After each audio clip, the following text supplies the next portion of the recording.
Hello everybody, welcome to podcast episode number 11. Welcome. The subject today is about fear, and this is a big subject for me because I'm finally getting over my fears in life in general, and from that my life is just growing and expanding and just getting so much better. So what is fear? So fear stops us from doing the things that we really ultimately want to do because we're scared, right? And I believe that humans have just two emotions, love and fear.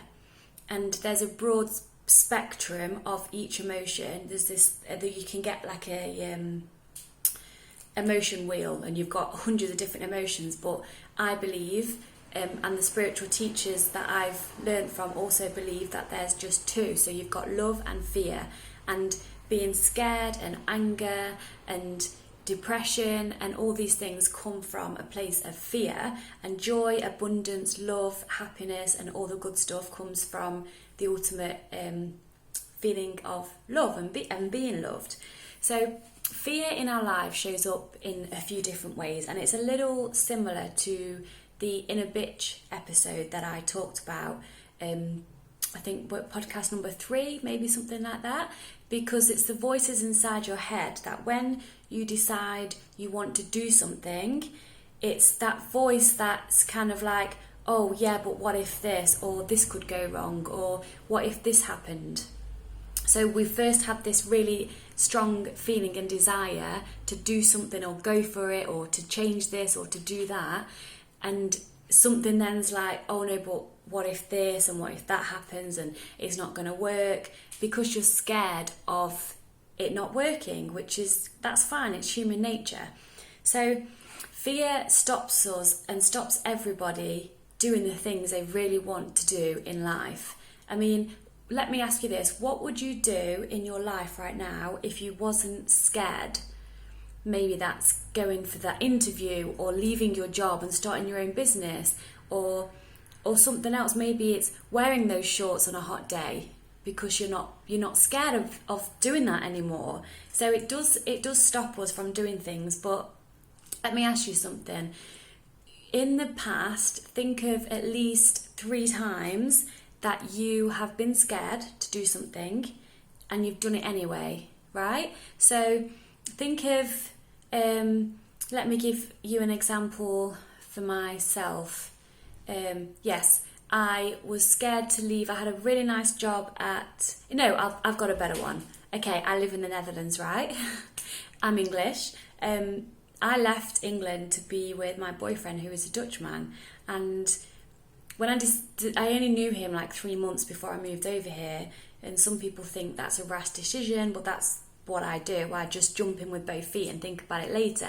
But I like to live my life that way because this is how I create good experiences in my life, and this is how I grow and evolve. Because yes, when I first thought about moving here, all these thoughts came to my mind like, well, what if it doesn't work out? What if we don't work out together? What if I miss my family too much? What if this? What if I can't find a job? And there's so many things that could go wrong. But my thought was, do you know what? I'm just going to do it anyway. What's the worst that can happen? I'll just come home, and then I've learned something. I've grown as a person. So then I just did it. So think of a time when you were really scared to do something, and think of how you felt before this thing or this action or whatever it is. What it would be. Think of how you felt before, and think of how you felt after you did this thing, and how did you feel? Because I imagine, if you're anything like me, before you do something, you've got all this talk going on in your head, and what if this and what if that. The most awful scenario that you've conjured up inside your head, it's 99% never going to happen. So you've done all that worrying and stressing for nothing. So just think about that. We're stronger than we give ourselves credit for, because we can overcome a lot more than we think. So how many times as well do you look at a person or a person's actions and then you think, oh, they're so brave, I wish I was brave enough to do that, or oh, how do they just have the balls to do that or whatever. I mean, I do like to see myself as one of the people who face my fears now, and my response, if someone was to ask me how I do that, it's using Nike's slogan, which is my favourite thing to say, is just do it. Like, don't think about it. If you've got a good feeling about it, just do it, because you can easily talk yourself out of it, right? I mean, skydiving is not a very good example to me because I wasn't scared, I really wanted to do it. So bungee jumping, my best friend's recently done a bungee jump, hey Nat, and I know I'm scared of doing a bungee jump, so I'm going to do one because I'm scared of it, so I'm going to face my fear and do it. And fear comes in 3 different forms in life, I believe. So you've got the number 1 is the fear of the unknown. So let's give I'll give 2 different examples. The fear of wearing shorts, right?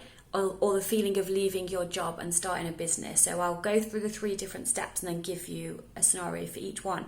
So the fear of the unknown, your ego, which is at the forefront of your brain, which is the most evolved part, that does all the thinking and the rationalised thinking, that likes to keep you safe, because even if you're in a bad place at the moment and you want to change something, it doesn't like change. So that's where your inner bitch comes from, and that will try to do everything to keep you in this safe place, even if it's not where you want to be. So it's the fear, like I've said maybe 3 times now, this is the 3rd time, the fear of the unknown. Number 2 is the fear of losing something that you would have to give up or release or change to get the thing or the situation or to reach your goals. And then the 3rd part is the fear of failure. Ultimately, if you do all these changes and all these things, what happens if you then don't reach your goal or you actually fail? So let's take these shorts for example, right? You're scared to wear shorts. I'm not going to lie, this is my example or how I used to think. You're scared to wear shorts. It's hot outside. For some reason, well, I know my reason. When I was a child, my grandma, bless her, rest in peace, used to say, your legs are like tree trunks. And so my whole life I had this big belief that I've got really big, ugly, horrible legs. And my legs have cellulite on them. But hello, I'm a woman and I've kind of got over that now. So I'd be scared to wear shorts. So your first thing, you're scared of wearing shorts. So the first part is you're scared of the unknown. So if you decided that you wanted to wear shorts because it's really hot, you want to get a nice tan on your legs or whatever, the fear of the unknown first. Oh my God, well, what's going to happen? Am I going to die? Is someone going to ridicule me? Am I just going to feel awful? So that's the first thoughts, because you don't know what's going to happen, right? The second thought is losing the comfort of wearing jeans or like a longer dress or whatever. So the fear I felt I would lose the feeling of comfort and security that wearing something different would bring me. And then the 3rd final part is the ultimate fear of, what if I do wear the shorts and people do ridicule me and I do feel uncomfortable, and then it would have been a waste of time braving to wear the shorts because I'd feel uncomfortable anyway. So that's those 3 stages in that scenario. But ultimately, I did wear the shorts. I didn't die. Nothing happened. No one gave a shit.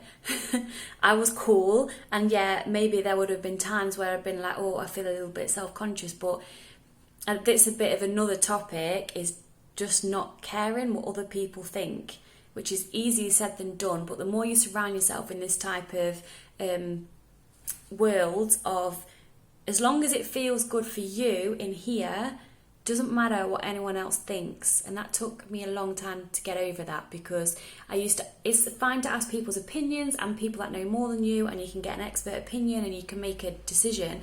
But ultimately, if it feels good in your heart, then do it. It doesn't matter what anyone else thinks, says or does, because you need to start trusting you and what you want, not what other people do. So the other example, don't leave your job and your secure job to start your own business, because if that's a goal, if that's what you want to do, then I'm sure yourself and loads of other people, the first part of the fear is the fear of change. Oh my God, well, what would happen if I did leave my job, and it might not work, and I'll have no money, and how am I going to pay the bills? So the fear of the unknown, because you don't know what's going to happen, right?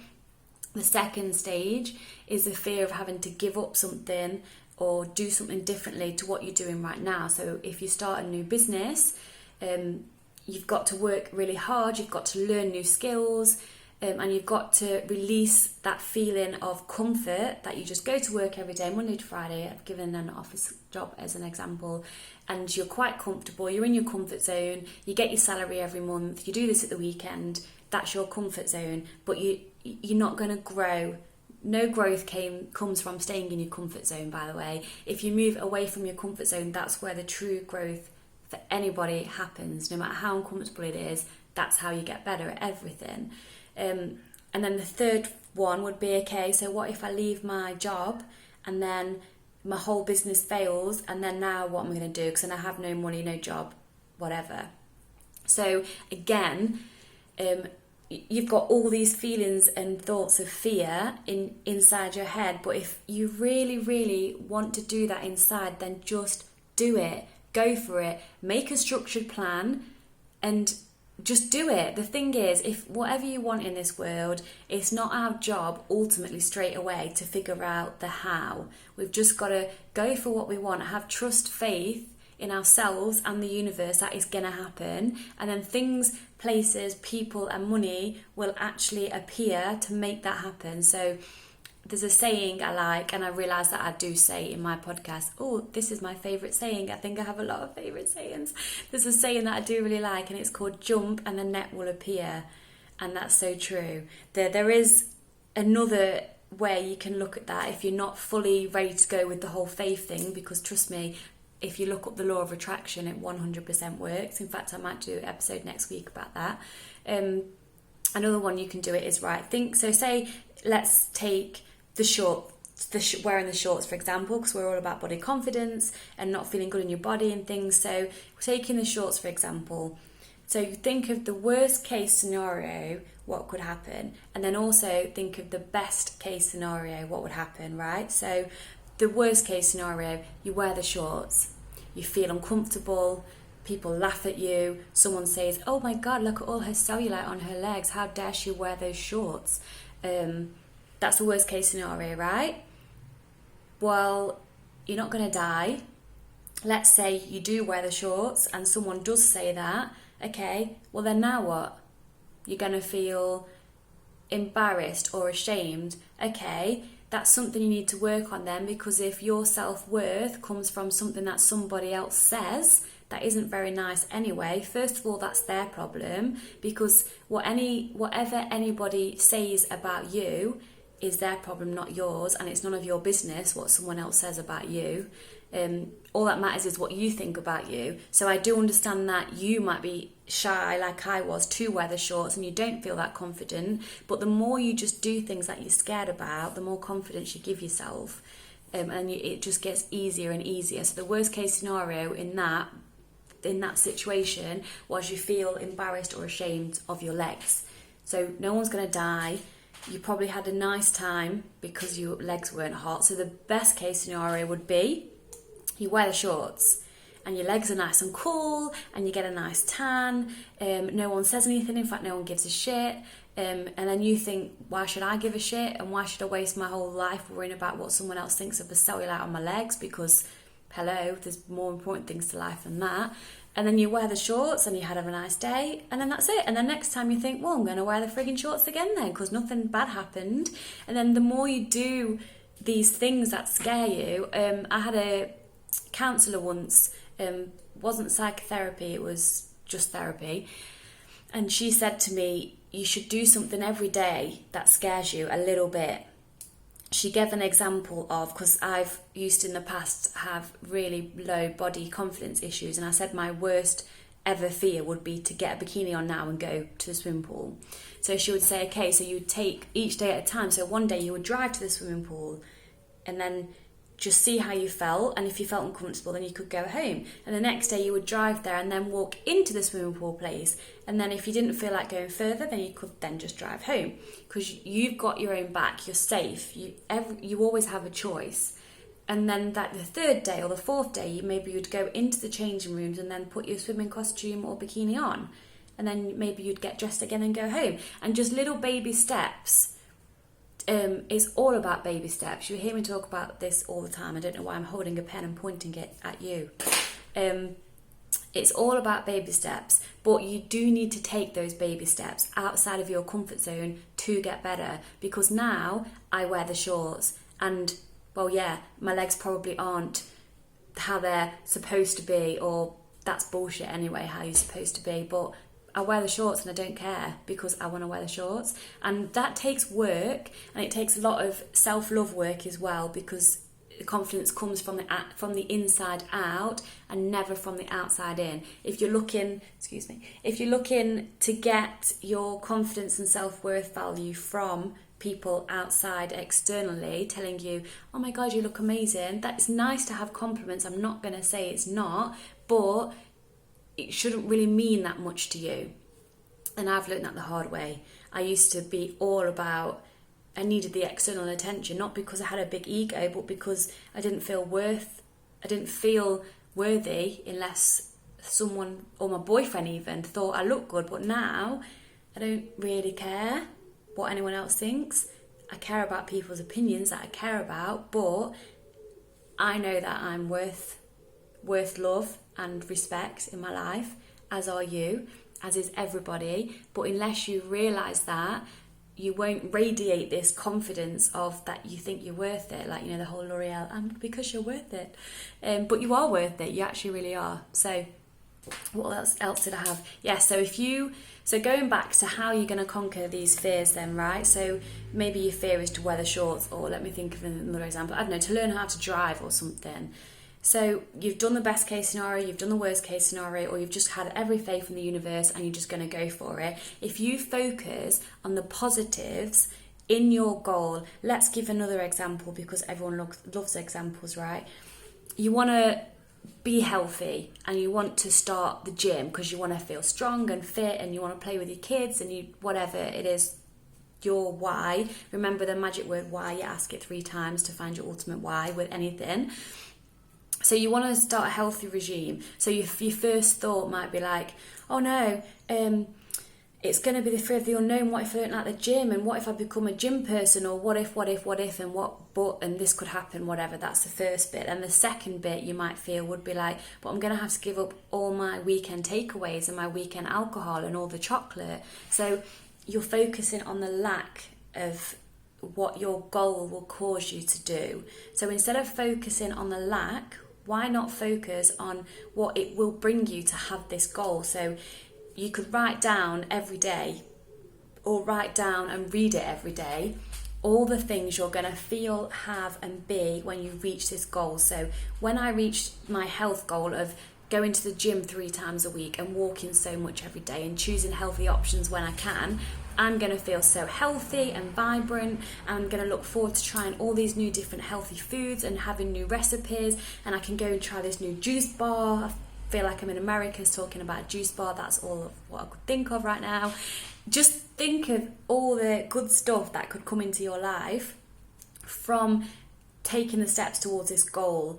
Like, oh yeah, I could meet people at the gym and I might meet some new girlfriends and I'm going to have a laugh, other than thinking, oh, well, that means I'm going to have to get up at 5 every day because that's the only time I can fit it in, and oh, I'm not going to be able to eat this. And then, like, even though, yes, you may have to give up some of these things for a while, if you ultimately focus on the positive things you're going to get from achieving this goal, that's where your energy goes. Because life is very simple, if you ask me, and if you ask Louise Hay, who's like legendary, her words, I think it's roughly in her words, she says, life is very simple. What you give out, you receive tenfold, and what we think about ourselves becomes true for us. So if we think that we're a failure, if we think that we're worthless or too stupid, or we're never going to get in shape because I'm just not that person, then guess what? that's what becomes true for us. So we need to change what's in here. Again, it's always about the mindset, always, to then be able to achieve and just face our fears and then just go for it. So our fears come from limiting beliefs as a child and all growing up, even as an adult. A limiting belief is a lie that you either tell yourself over and over again, or a lie that you've been told yourself over and over again. Like giving my example, for example, like my legs are like tree trunks. I have big legs. All my whole life, oh yeah, aren't you beautiful, but haven't you got big legs? Meh, meh, meh. Well, first of all, what's wrong with big legs? So my affirmation to myself was my legs are strong and powerful and shapely. Like, you just turn this. So then I changed my belief around that. So if it's not serving us, we can believe it. We just have to have an open heart and an open mind to release these beliefs that are basically lies that have been repeated to yourself over and over again. Then they become your beliefs. So the good news is we can replace these beliefs with new ones. So instead of thinking I'm the fat sister or I'm just not sporty, if your goal is to be sporty and go to the gym, then release that limiting belief from the fact that you're not sporty to affirming to yourself every time you look in the mirror or every time you're just walking around or whenever you can. This is a really annoying motorbike, sorry. Whenever you can, just say to yourself, I am willing to become sportive. I am willing to build my body and feel strong, and, be nice to yourself and replace that belief with one that serves you. And if you're scared of something, then don't run away from fear, then face the fear, because when you face something, it's never as bad as you think. So that's my take on fear. Face it, get help, talk to people, have faith, and again, ultimately, if it feels right in here, then just go and do it. And the more you do things like this, the more confidence you'll build up inside yourself, and then there'll be no stopping you and you'll be unstoppable, and it feels amazing. So go out there and shine, because you are enough exactly the way you are, and you're perfect. See you next time.